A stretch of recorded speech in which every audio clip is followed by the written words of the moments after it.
Tere tulemast kuulama järjekordset andmetarkuse webinari. Mina olen Märt Ridala Data Skyst ja juhatan siis tänase webinari sisse.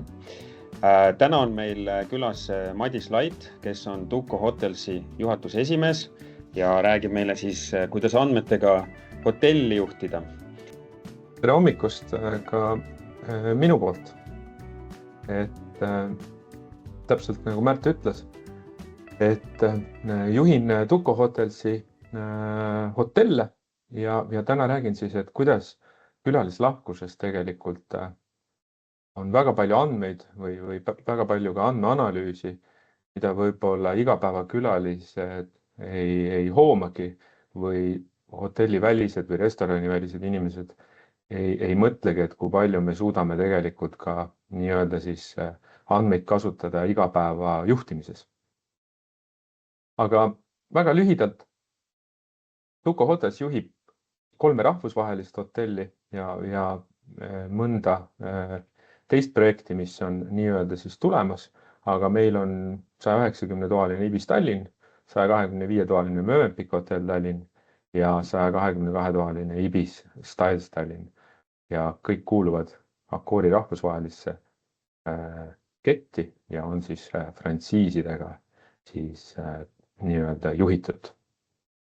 Aga ma alustaksin nagu andmete liikumisest külalise teekonnal. Ja miks ma seda selles mõttes tahaks alguses kohe näidata, siis et kui võtta traditsiooniline ööbimine hotellis või traditsiooniline õhtusöök restoranis, siis paljud võib-olla kohe esialgselt mõtlevad, et see hakkab nii-öelda teekonna mõttes siis kas broneerimisest või siis kohe nagu ööbimisest, et tulen hotelli ja palun ühte tuba siis endale ööbimiseks. Aga kui me vaatame nagu nüüd hotellide vaatenurgast, siis tegelikult meie nii-öelda siis andmete teekond või siis kogu see külalise teekond hakkab tegelikult päris varakult pihta. Ja me oleme sõnastanud seda tegelikult selliselt, et kõik algab nagu unistusest. Ja see unistus või see kõige algne tähendab see, et kui külaline või klient valib üldse sihtkohta, et miks riigid teevad väga palju turundust sihtkoha põhiselt, et kas Tallinn, Eesti või Lõuna-Eesti, siis see ongi selle jaoks, et anda seda ideed, et kuhu üldse reisida. Et tegelikult väga paljud nagu vaatavad, et Eesti populaarsed sihtkohad on näiteks kui välja reisida, et on kas Egiptus või Türgi, siis et mõeldakse, et see on ainult nagu hind ja kliima ja veel mõned tegurid, siis tegelikult nii Egiptus kui ka Türgi investeerivad tohutuid summasid sihtkoha turundusse, et seda sihtkohta valitakse. Aga need andmed liiguvad siis edasi planeerimise faasi.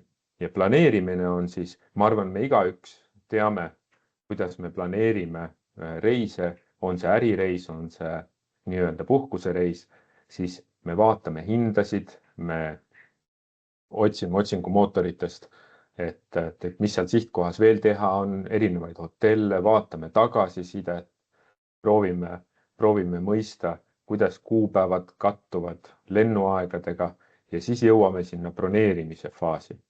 Ja nüüd on meil selles mõttes mingisugused kuupäeva andmed, me saame aru, et meil on selleks perioodiks vaja ja siis hakkab nii-öelda siis see broneerimine on tehtud, hakkab valmistumine ehk siis kõikide muude nii-öelda teenuste siis otsimine ja planeerimine.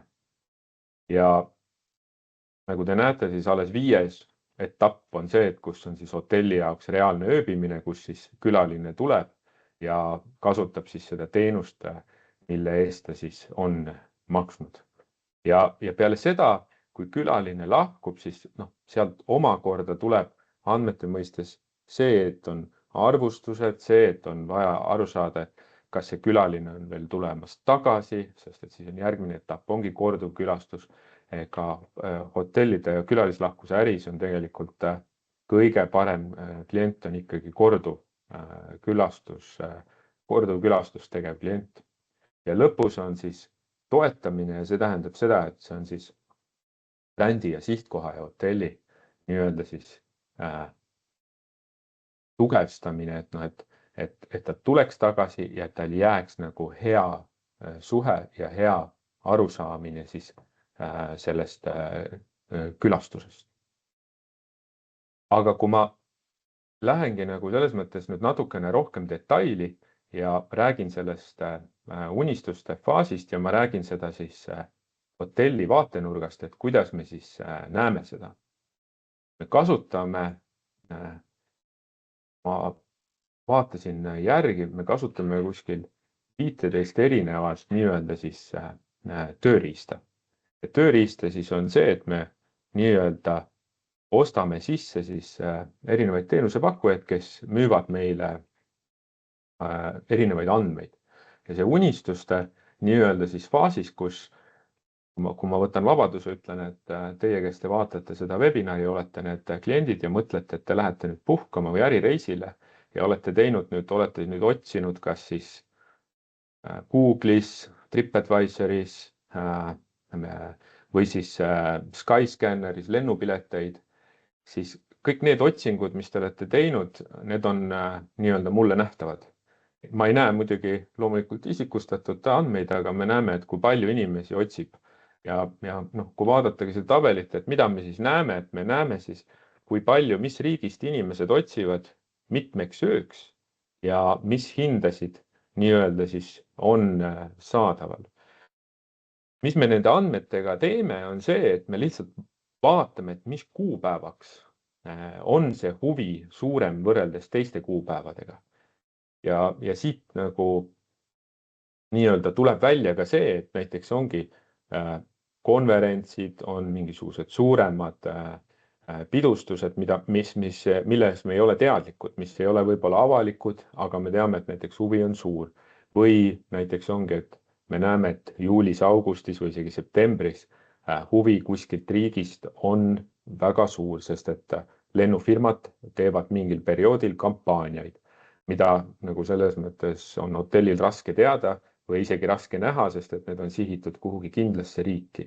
Ja nüüd need andmed annavad meile võimaluse nagu valmistudagi nii hindades kui ka arusaamises, et kui pikaks majutuseks see kõige suurem huvi on. Sest me kohe jõuame ka edasi, et mis me nüüd nende andmetega selles edasi teeme ja kui suur see nõudlus mingile perioodile on. Samal ajal me vaatame seda sama perioodi ja kogume andmeid ka, et mis teevad konkurendid. Siin te näete hindasid, mis on pandud siis nüüd detsembri kuu jooksul, mis vahemikus need hinnad on. Ja see annab meile selle teadmise, et kus vahemikus on kõige parem oma hinda hoida. Ja kõik konkurendid nii-öelda siis ükskõik millises kanalis nad muudavad hinda, on siis meile näha, samamoodi nagu meie hinnad on neile näha. Et turg, nagu see mitte ainult Tallinn või Eesti või kogu majutusturg tegelikult üle maailma, on hindade mõistes avalik ja me kutsume neid siis rate shopperiteks, neid programme, et nad siis nii-öelda kogu aeg ostavad neid või võtavad neid hindasid internetist ja siis annavad meile teada, et kui palju, mis hinnaga keegi müüb, mis tuba, kas hommikusöögiga, ilma hommikusöögita ja see annab meile võimaluse nagu aru saada, et kas sellel perioodil on siis nii-öelda kallid hinnad, kuhu saab enda hinnastust seada ja samamoodi saab ka ennustada trende. Kui me näeme näiteks, et andmete pealt, et paljud hotellid on väga kallite hindadega või üldse välja müüdud, siis me saame aru, et olgugi, et meil ei ole ühtegi broneeringut antud ajahetkele, siis me teame, et me ei pea väga odavalt müüma, sest et kuna kõik konkurendid on täis, siis tuleb ka meie nii-öelda hotelli siis need broneeringud mingil hetkel. Ja teiseks, mis konkurentide hindad, mis on nagu näha, et siis näeb ka selles mõttes ka kampaaniaid, näeb kõike, et hotellimaastik on üks väheseid sektoreid, kus andmete liikumine turumahu osas on igapäevane. Et see on üks väheseid sektoreid, kus jagatakse selles mõttes andmeid kogu aeg ja pidevalt. Et meil on näha nagu turumaht, eelmise päeva turumaht on näha siis käesoleva päeva hommikul. Et kui palju oli näiteks Tallinna täituvus turistide mõttes ja kui palju oli siis keskmine hind. Et seda me näeme nagu igapäevaselt, et meil on natukene eelis võib-olla teiste sektorite ees, kus me saame nagu igapäevaselt teada, et kuidas me siis olime võrreldes konkurentidega. Me ei näe hotellide individuaaltulemusi, aga me näeme, kus me paikneme siis nende hotelli või kogu turu mõttes, et kui turul on 50 hotelli, siis me näeme, et kas me oleme 10, 11, 12 ja mis on selle 50 hotelli keskmine täituvus. Ja sealt omakorda saame valida oma põhikonkurendid, et siis me näeme, et kus me oleme seal näiteks 6 hotelli seas.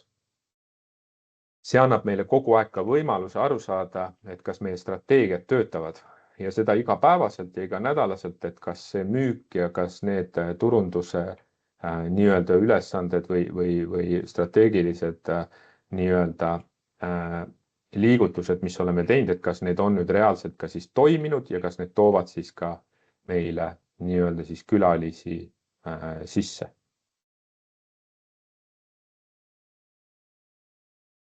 Enamus hotellidel on käibejuhtimise nii-öelda siis programm.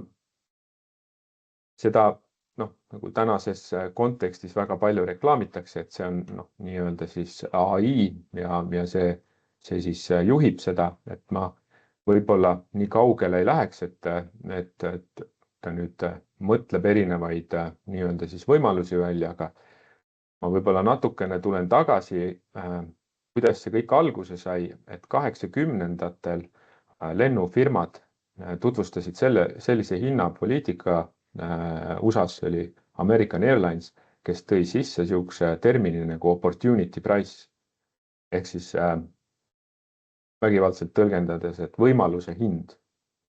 Ja lennufirmad hakkasid siis kasutama hinnastust vastavalt sellele, et kui täis oli lennuk. Et kui lennuk oli juba ületanud mingi teatud täituvuse, ehk siis seal oli juba väga palju pileteid müünud, siis hind järjest tõusis. Ja nad hakkasid sellist hinnastust kasutama nii-öelda siis päris agressiivselt ja seal tuli sisse veel erinevaid nii-öelda siis hoobasid, ehk siis nad teadsid näiteks, et reedel lennatakse rohkem, siis oli juba automaatselt kõrgem hind ja kui täituvus tõusis või langes, siis hind automaatselt ka kohe nendel süsteemis tõusis või langes. Ja 90-ndate alguses hotellid võtsid selle üle. Ja kui me nüüd vaatamegi 90-ndatest kuni tänaseni, siis siin 2000-ndate alguses võeti nüüd see päris mitmes nii spaad võtsid selle massaažide näol üle ja kõige viimasena siis parkimiskohad. Et see Eestis mulle teadaolevalt veel ei ole tutvustatud, aga lähiriikides või Lääne-Euroopas ja Ameerikas on ikkagi see juba tutvustatud, ehk siis parkimise hind parkimismajas on sõltuv siis parkimismaja täituvusest ja päevast ja kellaajast. Et Eestis täna on ainult siis öösel on odavam. Ehk kõik see hind, nagu see hinna kujunemine on siis hotellidel üks nii-öelda siis fundamentaalseid võimalusi, kuidas siis oma käivet nagu kõige paremini optimaliseerida. Ja see ei ole ainult hinnastus, ehk siis me ennustame ka, et kui suured on meie käibed ja kui palju me peame erinevaid strateegiaid siis rakendama, et siis oma nii-öelda eelarve või eesmärk ära täita. Et kui me vaatame siin üleval osas, siis see on täituvus, see punane tähendab siis seda, et me näiteks näeme, kui palju meil broneeringuid tuleb sisse igapäevaselt ja kui palju ta nagu nii-öelda siis kuni käesoleva päevani on broneeringuid sisse tulnud ja sinine jookseb siis taga, et mis on olnud eelmise aasta täituvus ja kuidas see täituvus on siis ja on tõusnud siis kuni kuu lõpuni. Et mida me ennustame on ka see, et kas me oleme nii-öelda siis oma rütmis inglise keeles pace, et kas see rütm on ka õige, kuidas need broneeringud sisse tulevad. Ja mida see käibejuhtimise programm teeb, on see, et ta võrdleb siis nii-öelda ajaloolisi andmeid päeva ja korrigeerib seda, et kas nii-öelda selle antud hinnaga siis tuleb meile sisse võimalikult palju broneeringuid. Ja kui tuua sisse mõned näited, siis ta vaatab ka konkurentide hindasid. Kui konkurendid on millegipärast tõstnud hindasid, siis ta kohe automaatselt reageerib. Ehk siis oletame, et homme teavitatakse, et Tallinnasse tuleb kontsert. Mõned meie konkurendid saavad sellest varem teada, kui meie tõstavad oma hindasid, siis tegelikult meie programm näeb selle ära ja tõstab kohe hindasid, olenemata teades, et mille pärast tõsteti või mis see informatsioon on. Ja siis meie käibejuht vaatabki üle, et kas see, nii-öelda see oli õige liigutusprogrammi poolt ja siis saab sellega tagasi pöörata või siis jätta selle nii-öelda siis kõrgema hinna. See on ka põhjus, et kui te näete uudistes, et tuleb teie lemmikartist ja te juba hakkate vaatama hotellimajutust, siis juba on kõik hinnad kõrged. Siis see ei ole see, et hotellid saavad kuidagi seda infot nagu väga palju varem, aga see tähendab, et programmid reageerivad ikkagi väga kiiresti sellisele informatsioonile. Ja lisaks, mis see programm ka rakendab, on see, et ta arvutab ka välja näiteks, oletame, et on reede hommik ja ta näeb, et ei tulegi broneeringuid peale, siis ta arvutab välja, et kui hinda lasta 20% alla, siis kas saaks selle majutuskäibe kätte, olenemata siis täituvusest ja rakendab selle siis nii-öelda selle strateegia siis sisse ja kõikides kanalites lähevad siis hinnad alla. Ja käibejuhtimine, see seadistus, kui palju hindasid, et seda toimub väga mitu korda päevas ja nii-öelda need hinnad siis kuskil üle 400 päeva tulevikku, et siis natukene üle aasta tulevikku igapäevaselt hinda muudetakse hotellides. Ja kui küsida, et mis tavaliselt ikkagi küsitakse, et millal siis kõige parem on nii-öelda siis broneerida omale hotelli, siis tegelik on see, et kuskil nii-öelda 30–90 päeva nagu ära broneerida on täiesti optimaalne nagu saada parim hind. Et väga kaugele ette, et aasta ette või nii, et see tegelikult väga ei mõjuta nüüd, et saada parim hind. Et paljud ei hoia nagu madalaid hinda väga kaugel tulevikus. Aga kuidas see hindade jagamine siis toimub, et kui me eelmise slaidi peal näitasingi, et nüüd käibejuhtimisprogramm on otsuse ära teinud ja siis, et nüüd on see hind, võtame näiteks 50 eurot, on mingiks päevaks, siis see hind saadetakse läbi siis channel manager ehk siis nii-öelda kanali juht, et mis põhimõtteliselt programmi mõttes lihtsalt tähendab seda, et selle programmi ülesanne on see hind siis kõikidesse kanalitesse saata. Siin pildi peal on võib-olla ainult suuremad, et kui me võtame booking.com-i või Aasias on bookingust veel suurem on Ctrip ja nii-öelda siis väljaspool Lääne-Euroopat on veel suurem Expedia, siis kokku on umbes 300 kanalit, kus on meie hinnad nagu näidatud ja kust saab broneerida erinevates riikides erinevad nii-öelda siis kanalid ja programmid, siis meil võimaldab see siis ühe korraga kõikidesse kanalitesse see hind väljastada. Küsimus kindlasti, et aga kuidas siis on nii, et ma teen otsingu ja näen, et erinevates kanalites on erinevad hinnad, et kui me vaatamegi siin näiteks Kajak, mis tegelikult on omatud booking.com-i poolt ja väga paljud asjad on tegelikult nii-öelda ühised ettevõtted, siis see hindade erinevus tuleneb tavaliselt sellest, et need samad meie partnerid siis müüvad neid hotelli hindasid väiksemate hindadega enda komisjoni arvelt. Et siis, kui me väljastame hinna, siis nad saavad selle müügi eest komisjoni ja nad soovivad olla siis oma konkurentidest nii-öelda paremad ja müüa rohkem. siis nad annavad nagu enda komisjoni ära, et saada siis nagu broneerijaid enda kanalitesse rohkem. Aga noh, antud liigutus on tegelikult nii-öelda lepingute järgi keelatud ja kui tavaliselt hotellid teevad siis ka päris palju tööd, et seda nagu nii-öelda avastada ja siis saata teavitusi, et seda ei tohi teha, mille peale siis hinnad siis muudetakse tagasi. Aga see on ka üks nii-öelda suurimaid põhjuseid, et miks on näha, et sama hotell on ühes kohas odavam ja teises kohas kallim. Ja üks suurimaid nii-öelda siis selle rakendaja on booking.com, et kus ta kasutab siis erinevaid enda nii-öelda siis neid turundustrikke, et saada seda hinda nagu alla ja siis vahel on nii, et on booking.comis hind odavam kui hotelli enda kodulehel, et see on ka, paljud külalised kindlasti küsivad, et miks ma saan niimoodi odavamalt kui teilt otse broneerides, et sellega paljud hotellid tegelevad ja seal mõnes mõttes pole ka nii-öelda see on niisugune väga suure teenusepakkujaga võitlus. Aga kui rääkida, et kuidas hotellis andmed nii-öelda siis liiguvad, siis hotelli keskne süsteem on nii-öelda siis hotelli juhtimise nii-öelda siis programm. Seda nimetatakse siis Hotel Property Management System, et lühendina PMS, mida me kasutame.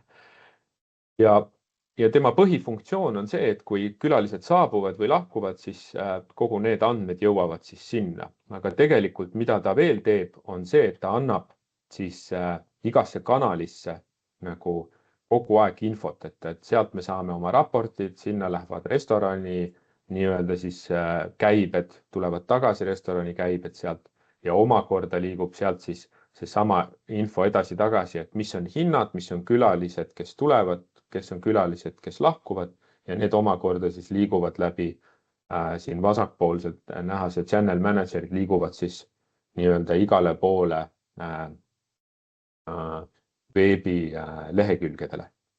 Aga mis on põhiline, on ka see, et mida me mõõdame selle programmiga, et mida nagu võib-olla ei ole kohe algselt hoomatav külaliste poolt, et meie jaoks on väga tähtis andmed, kuna süsteemid on selliselt tehtud, siis meie statistiline ülevaade igapäevaselt on väga suur. Me vaatame, et mis on keskmine ööbimiste arv.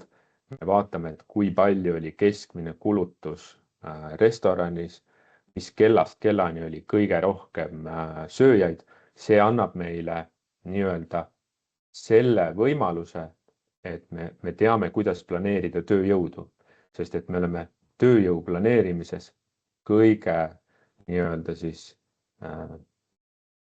ressursi kasutavam sektor, et meil tööjõu kulu käibesse on väga suur, et keskmiselt kuskil 30–40% on ainult tööjõud käivetest.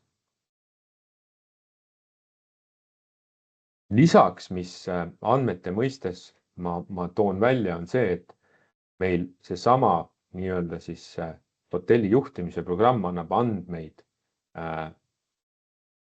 üle hotelli, ta annab nii müügiosakonnale, ta annab kuni ukselukkudeni, et mis ukselukud võib siis lahti teha, mis kliendile, mis võtmega ja samamoodi, et mis tuppa tuli milline inimene ja millal ta sealt ära läks ja samamoodi maksed, et meil Eestis on üle 90% kaardimakseid, aga kaardimaksed on nii-öelda üks raskemini hallatavaid teemasid, mis on turvalisuse mõttes peab olema kõige rohkem kaitstud, aga seal on andmete mõttes tähtis ka see, et kui palju makseid meil liigub, et me teame, mis on komisjonitasud ja mis on nagu selles mõttes oodatavad tulud, sest et me müüme ju 400 päeva ette oma teenust. Ja lisaks, mis andmetega me igapäevaselt teeme, et me konsolideerime need andmed ära ja kõik juhid näevad siis igapäevaselt, et mis oli nende põhinäitajad siis eelmises päevas, et kui palju nii-öelda siis restoran, kohvi nii käivet tekitas, mitu töötundi inimesed töötasid antud vahetustes ja vastavalt nendele andmetele me saame igapäevaselt aru, et kas on midagi, mille peale tähelepanu pöörata või mille peale nagu nii-öelda siis aru saada, et eesmärgid on siis õiges suunas täitmisel. Lisaks sellele, kui me vaatasime seda, siis kui me oleme seal, kui külaline on ära läinud ja jätab nii-öelda siis tagasiside ja paljud on mu käest küsinud, et kas üldse hotellid loevad tagasisidet, siis andmete mõistes me loeme seda tagasisidet igapäevaselt, et kui te jätate ükskõik kuhu tagasiside, siis valdavalt ma võin öelda, et nii juhid kui töötajad on selle tagasiside lugenud. Me kasutame selles mõttes nüüd andmete kogumiseks ka spetsiaalset platvormi, mis kogub siis kõik jäetud tagasiside, ükskõik millisesse kanalisse te olete selle jätnud, üle 100 kanali, Aasia kanalitest kuni siis Eesti Booking.com'id, Google'id, kõikvõimalikud nii-öelda internetileheküljed ja kogume need kokku enda platvormi ja analüüsime selles mõttes sentimenti, et kui tagasiside on pikad, siis me saame selles mõttes selle sentimendi järgi aru, et kas ta on negatiivne või positiivne ja mis meie majutusteenuses või restoraniteenuses oli siis negatiivne. Ja vastavalt sellele me ikkagi analüüsime, et mida me saame teha paremini järgmine kord, et see kliendi tagasiside on üks võimsamaid relvi, et kuidas nii-öelda olla parem siis konkurentidest ja kuidas siis ka oma külalistele meeldida nii-öelda siis iga külastuse käik alati nii-öelda paremini ja pakkuda teenust, et mis ületab siis nende ootuseid.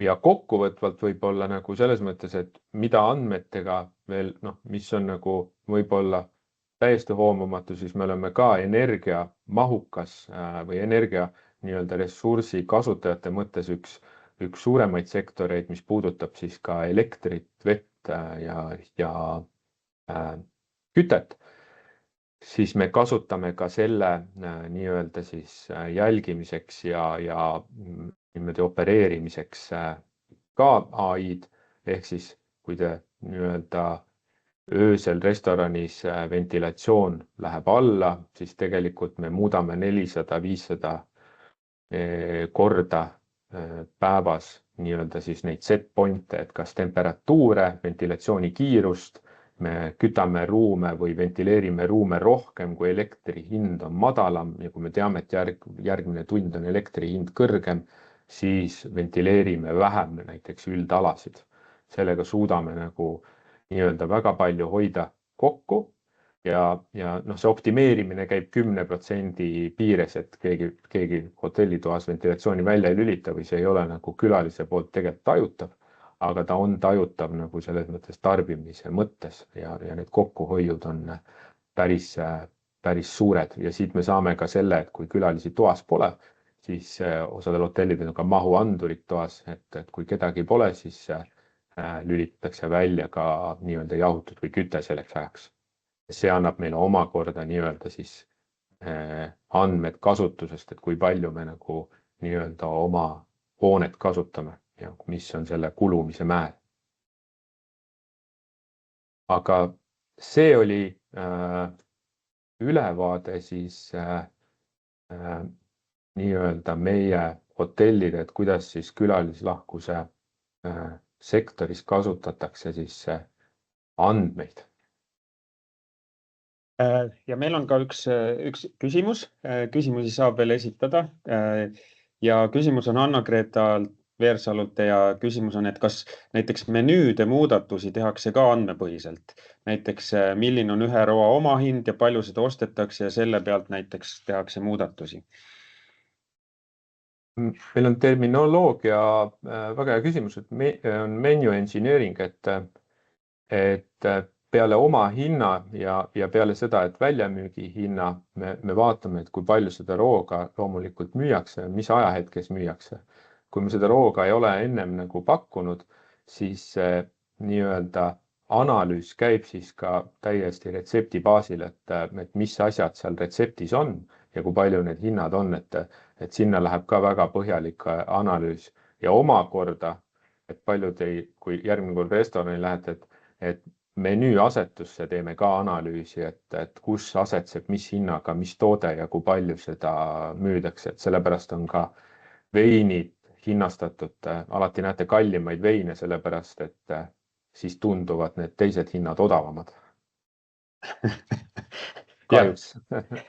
Et 35 eurot pudeli eest ei tundu kallis, kui ennem on 150 seal, eks jah.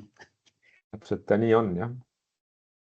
Siis on küsimus, et kui suur on teie andmetiim, kas ehitate näidatud dashboard'e maja sees või on teil selleks väline partner? Meil on iga selle jaoks väline partner, et kes on siis nii-öelda siis pakub oma teenust ja nii-öelda siis lõpp on siis teenusepakkuja, kes seda konsolideerib, et meil juhid ei nagu nii-öelda andmete kokkupanemisega ei tegele ja meie üks põhieesmärk on võimalikult vähe siis Exceleid või siis ise nii-öelda tegeleda andmete koostamisega, et mul oleks ka selline küsimus, et kui sa võrdled, et kui palju sellest kõigest kasu on, et näiteks oletame, ma saan päranduseks maja ja saaks sinna 30-toalise hotelli restorani teha, aga ma ei hakka selle andmevärgiga tegelema, et kas mul oleks üldse võimalik konkureerida teiega või kust see nagu põhiline kaotus mulle tuleks või võit nendest andmetest teile?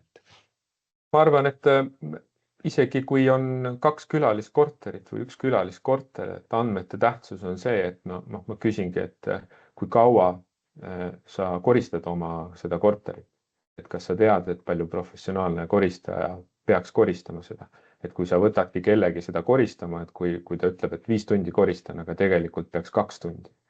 Ja kui sul andmeid ei ole, et siis sa ei tea ka, millal sa saad järgmise külalise sinna võtta. Ja kui sul andmeid näiteks ei ole, et kust sul tulevad need broneeringud, siis sa ei tea ka, mis teenust pakkuda. Näiteks, et Soome külaline versus näiteks ameeriklane või Poola on väga erinev lähenemine ja mitte selle poolest, et peaks nii-öelda pakkuma rohkem, need ootused sellele teenusele või mis sul nii-öelda pakkuda on teistsugused. Ja see päeva lõpuks taandub lihtsalt selleni, et mis su kulu nagu hakkab olema ja kui palju sa suudad seda enda jaoks efektiivseks teha. Et alati saab keeruliselt teha ja me jõuame sinna nii-öelda samasse sihtkohta, aga küsimus on, et kas sa tahad sinna jõuda nii-öelda võimalikult kergelt või sa tahad kõik nii-öelda katsumused siis iga kord läbi teha. Et see on ma arvan, see on igas sektoris, see andmete tähtsus on alati see, et väga suur osa ta annab efektiivsust juurde ja ma arvan, üks parimaid on ka see, et sa tead, kas sa liigud õiges suunas, et kas su tegevus nagu annab sulle tegelikult ka midagi nagu kaasa, et kas sa näed õigesti seda nii-öelda siis seda, mida sa teed. Seda nähtavust on nagu, et kindlasti ma arvan, et ma olen väga suur andmete fänn, et ma arvan, et see rakendab igal pool, igas sektoris, et kindlasti. Ja kui palju see hotelli osas eeldab sellist tehnilist valmidust, et siin oli jutt ventilatsioonist ja tõenäoliselt vanemates majades ei ole võimalik automaatselt ventilatsiooni per tuba keerata üles-alla või siis automaatset check-in'i teha või muid selliseid liikumisandureid ei ole. On ikka, selles mõttes, et ma toongi näite, et paljud ei ole teenustega, võtamegi selle sama ventilatsiooni näite. Täna on turul tegelikult spetsiaalsed nii-öelda klapid, mis on elektrooniliselt juhitavad, käivad ventilatsiooni otsas ja teevad seda sama asja. Et uuematel hoonetel on see nii-öelda siis keskse süsteemiga lahendatud, aga täna võid nii-öelda siis Mustamäe paneelelamu korteri tegelikult samamoodi ära lahendada energiasäästlikult, nagu on nii-öelda siis uus ehitishotell. Ja seda ka mõistliku kuluga, et kuidas sa seda energiat seal juhid ja kuidas ta seda ventileerib. See on kõik täna, see teenus on kõik olemas, et seda on kõike võimalik teha, et see on jälle, et kuidas seda hinda võimalikult optimaalseks teha ja efektiivseks ja kuidas sa saad võimalikult palju kasumit sealt. Aga sellega on meie aeg läbi. Suur tänu, Madis, selle ja reklaamin veel, et järgmisel neljapäeval 11. detsembril on siis järgmine andmetarkuse seminar füüsiliselt siis kohalolekuga meil Data Sky kontoris ja seal räägime siis inimkesksest andmemajandusest andmejälgija näitel. Sellele registreerida ja muud infot andmetarkuse võrgustiku kohta saab meie LinkedIni grupist. suur tänu ja järgmise korrani!